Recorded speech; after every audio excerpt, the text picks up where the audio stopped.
सगळे मुद्दे तयार आहेत. म्हणून मी सांगतो, एकदा तुम्ही वाचले की नाही माहीत नाही, पण तेव्हा जेव्हा जाहीर झाली 14मध्ये, तेव्हा सेना भाजपची युती तुटली. त्याच्यामुळे ती जास्त प्रसिद्ध नाही होऊ शकली.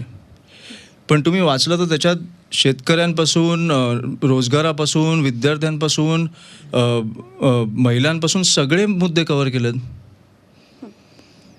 आणि सगळ्या मुद्द्यांवर कामं होऊ शकतात, कशी होऊ शकतात हे पण सांगितलं आहे. म्हणून माझी प्रामाणिक इच्छा आहे की राजसाहेबांच्या हातात एक दिवशी सत्ता यावी. कारण जे मी नाही बघितलं, माझ्या पिढीने नाही बघितलं, तर ॲटलिस्ट कियांची पिढी बघेल किंवा तुमची मुलं नातवंड असतील त्यांची पिढी बघेल. मला वाटतं की कुठेतरी एक जायच्या आधी आपण एक देश किंवा राज्य सुधरून गेलो पाहिजे असं मला वाटतं. काहीतरी चांगलं करून गेलो पाहिजे.